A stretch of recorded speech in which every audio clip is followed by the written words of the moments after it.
Welcome to my channel GIC. Subscribe for daily IELTS Listening Test.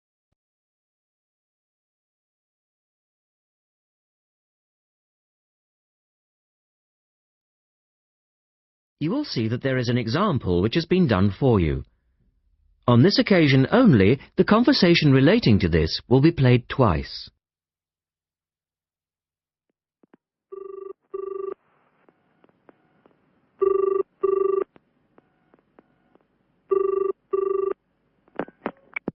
Good morning, University Language Centre. How can I help you? I'm interested in doing a language course. I did Mandarin last year, and now I'd like to do Japanese. The man says he would like to do a Japanese course, so the answer is C. Now we shall begin. You should answer the questions as you listen, because you will not hear the recording a second time. Listen carefully and answer questions 1 to 4.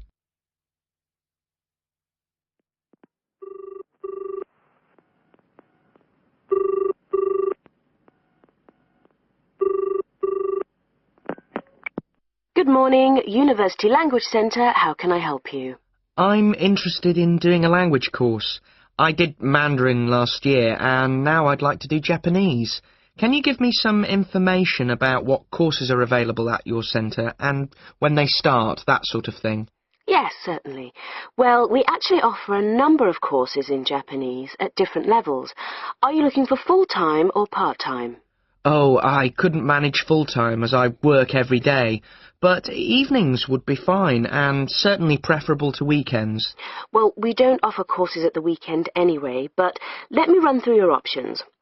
We have a 12-week intensive course, 3 hours, 3 nights a week. That's our crash course. Or an 8-month course, 2 nights a week. I think the crash course would suit me best, as I'll be leaving for Japan in 6 months' time. Are you a beginner? Not a complete beginner, no. Well, we offer the courses at 3 levels. Beginners, lower intermediate and upper intermediate, though we don't always run them all. It depends very much on demand. I'd probably be at the lower intermediate level, as I did some Japanese at school, but that was ages ago. Right. Well, the next Level 2 course begins on Monday the 12th of September. There are still some places on that one. Otherwise, you'd have to wait until January or March. No, I'd prefer the next course. The woman asks the man for some details about himself. Look at questions 5 to 10.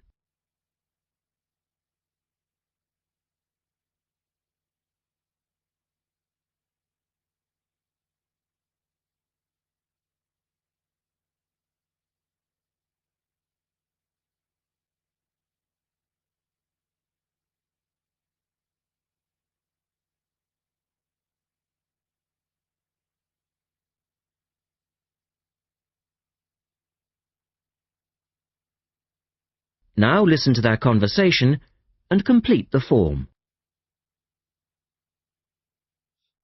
Right. Can I get some details from you then, so I can send you some information? Sure. What's your name? A family name first. Haggerty, Richard. Hagarty? No, Hagerty. Oh, okay. And your address, Richard? Well, perhaps you could email it to me. Right. What's your email address? It's Ricky45, that's one word, RICKY45, at hotmail.com. And I just need some other information for our statistics. This helps us offer the best possible courses and draw up a profile of our students. Fine. What's your date of birth? I was born on the 29th of February, 1980. 1980? So you're a leap year baby. That's unusual. Yes, it is. And just 1 or 2 other questions for our market research, if you don't mind. No, that's fine. What are your main reasons for studying Japanese? Business, travel, or general interest? My company's sending me to Japan for 2 years. All right, I'll put down business. And do you have any specific needs? Will there be an emphasis on written language? For instance, will you need to know how to write business letters, that sort of thing? No, but I will need to be able to communicate with people on a day-to-day basis. Okay, so I'll put down conversation. Yes, because I already know something about the writing system at an elementary level, and I don't anticipate having to read too much. You said you'd studied some Japanese. Where did you study? 3 years at school, then I gave it up, so I've forgotten a fair bit.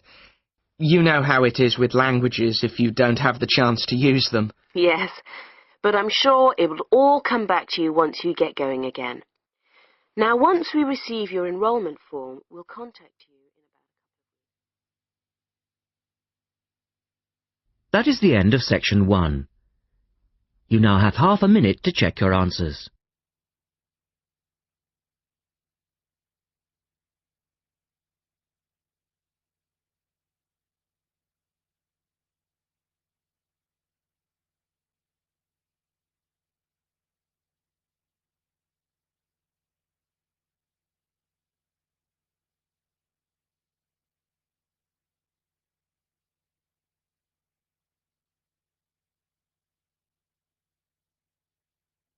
Now turn to section 2 on page 54.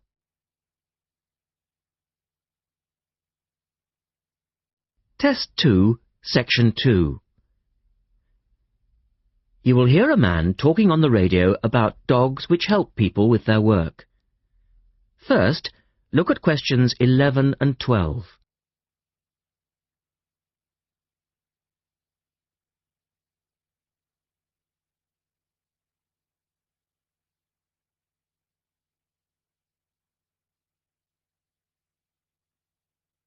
As you listen to the first part of the talk, answer questions 11 and 12.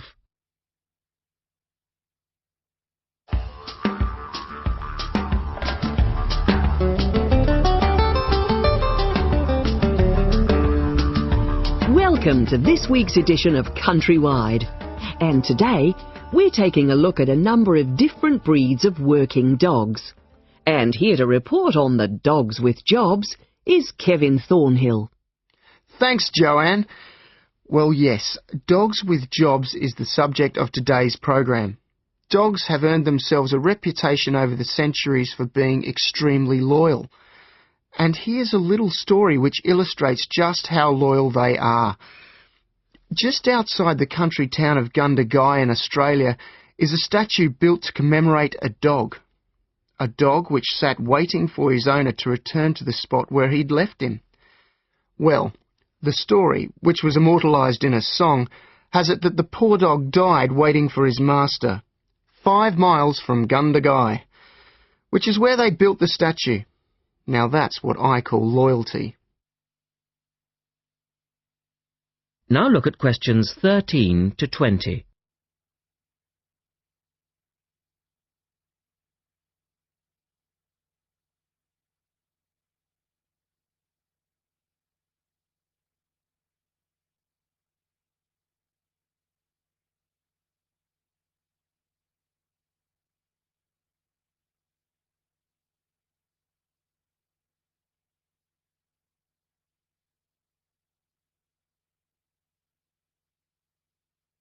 As the talk continues, complete the table for questions 13 to 20. Well, because of their loyalty and also their ability to learn practical skills, dogs can be trained to do a number of very valuable jobs. Perhaps the most well-known of working dogs is the Border Collie sheepdog.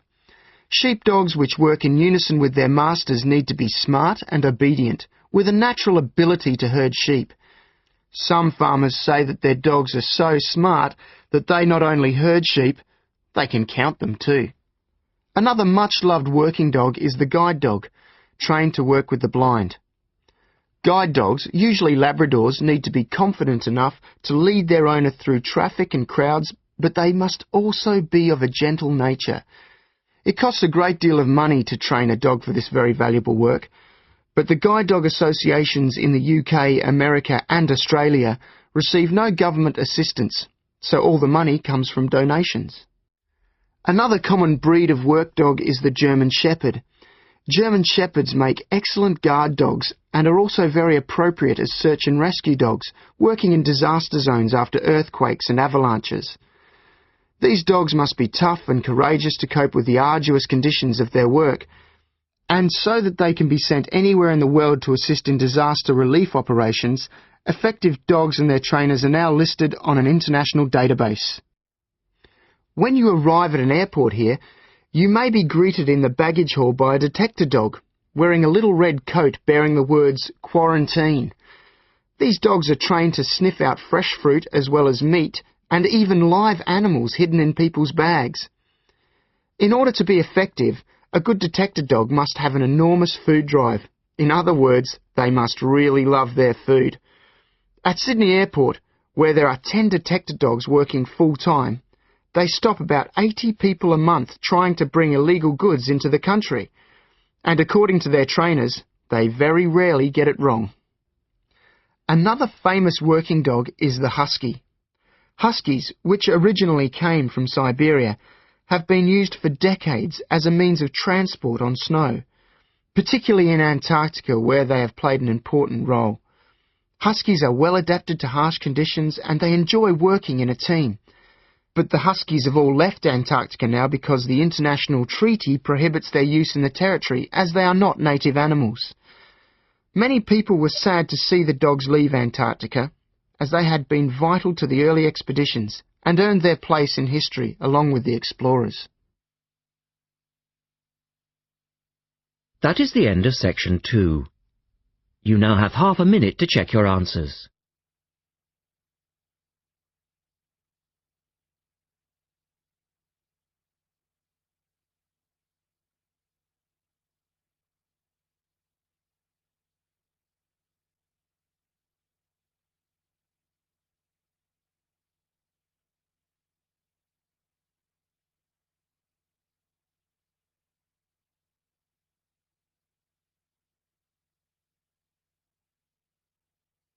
Now turn to section 3 on page 55.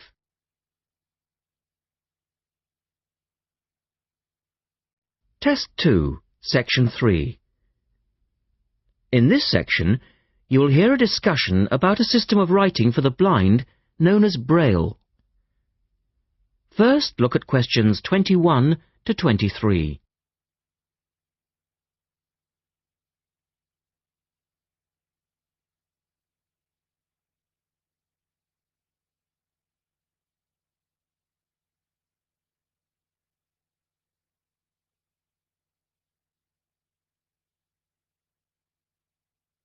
Now listen to the first part of the discussion and complete the notes for questions 21 to 23.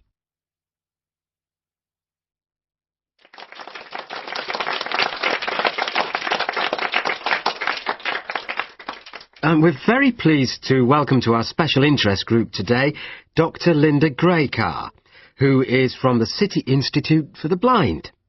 Linda is going to talk to us about the system of writing for the blind known as Braille. Linda, welcome. Thank you. Now, we'd like to keep this session pretty informal, and I know Linda won't mind if members of the group want to ask questions as we go along. Well, let's start with an obvious one. What is Braille, and where does it get its name from?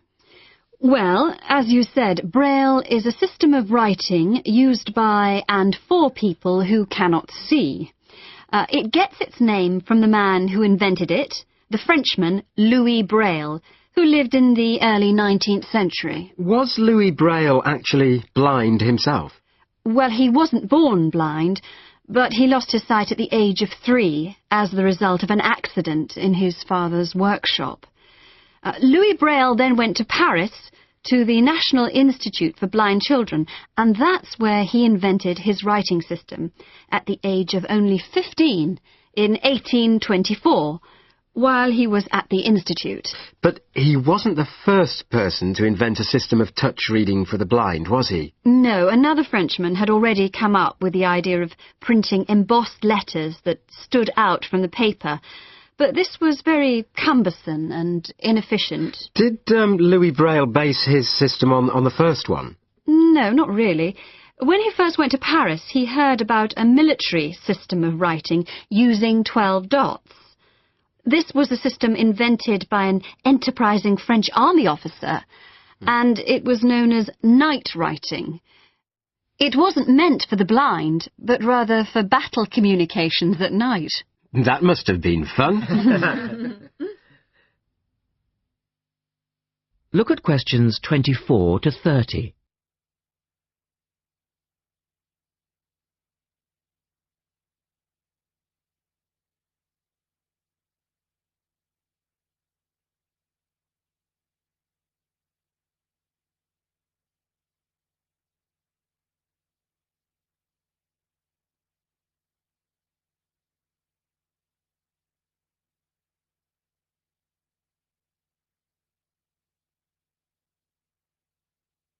Listen carefully and answer questions 24 to 30. Anyway, Braille took this system as a starting point, but instead of using the 12 dots, which night writing used, he cut the number of dots in half and developed a 6-dot system. Can you give us a little more information about how it works? Well, it's a system of touch reading, which uses an arrangement of raised dots called a cell. Braille numbered the dot positions 1, 2, 3 downward on the left and 4, 5, 6 downward on the right. The letters of the alphabet are then formed by using different combinations of these dots. Yes? So, is the writing system based on the alphabet, with each word being individually spelt out? Well, it's not quite that simple, I'm afraid. For instance, the first 10 letters of the alphabet are formed using dots 1, 2, 4 and 5. But Braille also has its own short forms for common words. For example, B for the word but and H for have. There are many other contractions like this. So you spell out most words letter by letter, but you use short forms for common words? Yes. Though I think that makes it sound a little easier than it actually is. And was it immediately accepted? I mean, did it catch on straight away? Well, yes and no. It was immediately accepted and used by Braille's fellow students at the school, but the system was not officially adopted until 1854, 2 years after Braille's death. So official acceptance was slow in coming. I suppose it works for all languages which use the Roman alphabet. Yes, it does, with adaptations, of course. Can it be written by hand, or do you need a machine to produce Braille? Well, you can write it by hand onto paper with a device called a slate and stylus. But the trick is that you have to write backwards, from right to left, so that when you turn your sheet over, the dots face upwards and can be read like English from left to right. Oh, I see. But these days, you'd probably use a Braille writing machine, which is a lot easier. And tell us, Linda, is Braille used in other ways, other than for reading text? Yes, indeed. In addition to the literary Braille code, as it's known, which of course includes English and French, there are other codes. For instance, in 1965, they created a form of Braille for mathematics. I can't imagine trying to do maths in Braille. Yes, that does sound difficult, I agree. And there's also a version for scientific notation. Oh, and yes, I almost forgot. There is now a version for music notation as well. Well, thanks, Linda. That was most interesting. Now, does anyone have any last questions? Yes. Roughly how long does it take to learn to read Braille? Can you do it in a day? Listen carefully and answer questions 24 to 30.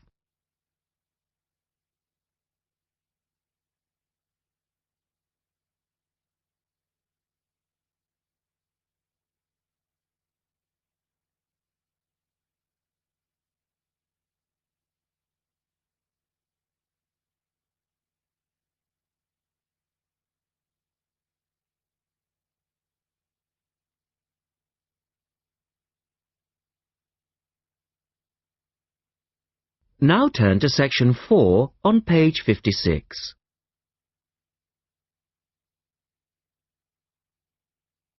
Test 2, section 4.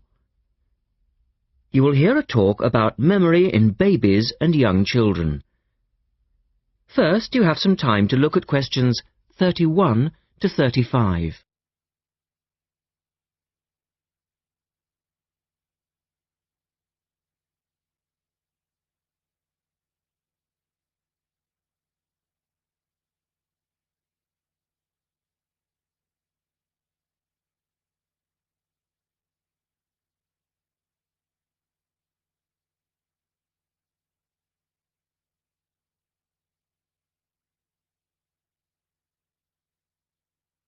Now listen carefully and answer questions 31 to 35.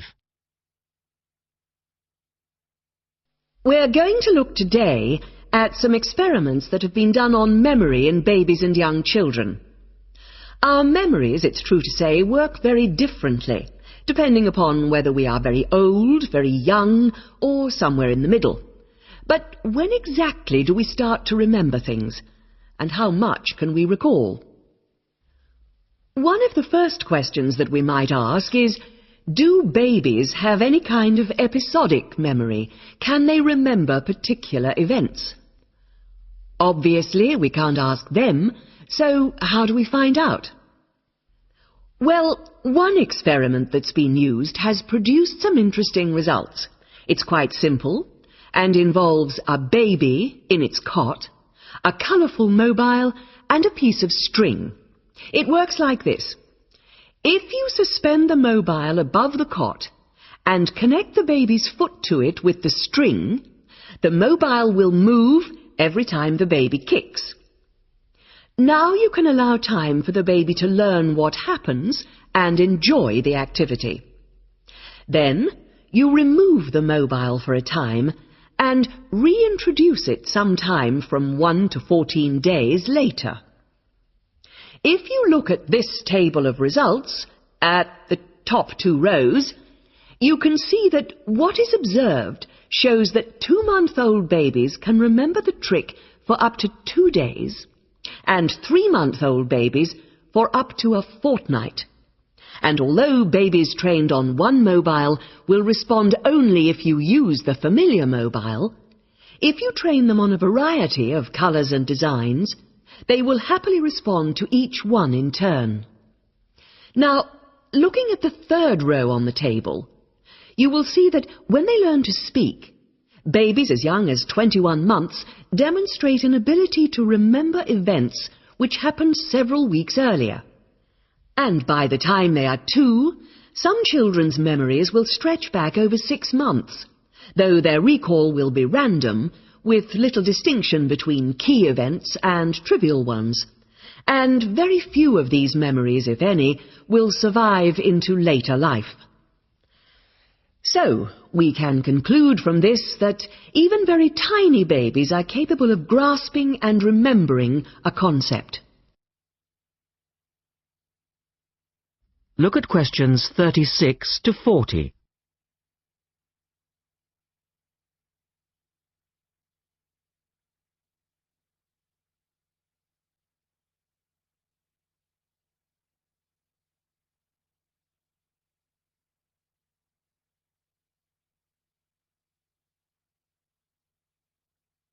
Now answer questions 36 to 40. So, how is it that young infants can suddenly remember for a considerably longer period of time? Well, one theory accounting for all of this, and this relates to the next question we might ask, is that memory develops with language. Very young children with limited vocabularies are not good at organizing their thoughts. Though they may be capable of storing memories, do they have the ability to retrieve them? One expert has suggested an analogy with books on a library shelf. With infants, he says, it's as if early books are hard to find because they were acquired before the cataloguing system was developed. But even older children forget far more quickly than adults do. In another experiment, several 6-year-olds, 9-year-olds and adults were shown a staged incident. In other words, they all watched what they thought was a natural sequence of events. The incident went like this. A lecture, which they were listening to, was suddenly interrupted by something accidentally overturning. In this case, it was a slide projector. To add a third stage, and make the recall more demanding, this accident was then followed by an argument. In a memory test the following day, the adults and the 9-year-olds scored an average 70%, and the 6-year-olds did only slightly worse. In a retest 5 months later, the pattern was very different. The adults' memory recall hadn't changed, but the 9-year-olds had slipped to less than 60%, and the 6-year-olds could manage little better than 40% recall. In similar experiments with numbers, digit span is shown to vary enormously. That is the end of section 4. You now have half a minute to check your answers.